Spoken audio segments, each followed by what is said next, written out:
হলুদ গুঁড়ো দিয়ে ভালোভাবে মেখে নিব। রান্নার তেল, মাছটাকেও লাল লাল করে ভেজে নিব। মাছটাকে আমার দুই সাইডে সমানভাবে ভেজে নেওয়া হয়ে গেছে, এবারে উঠিয়ে নিব। পেঁয়াজটাকে ব্রাউন কালার করে ভেজে নেওয়া হয়ে গেছে, এবারে দিয়ে দিব হাফ চামচ আদা বাটা, দিয়ে দিব একটা কুচি করে টমেটো, 1 চামচ লবণ, 1 চামচ হলুদ গুঁড়ো, লঙ্কা গুঁড়ো, ধনিয়া গুঁড়ো, গরম মশলা গুঁড়ো।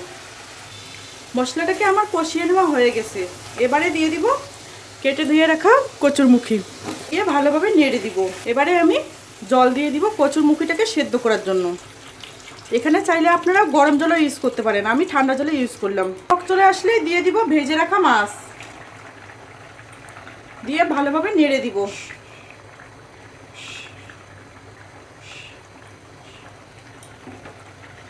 তরকারির মধ্যে একটা আলাদা ফ্লেভার নিয়ে আসবে।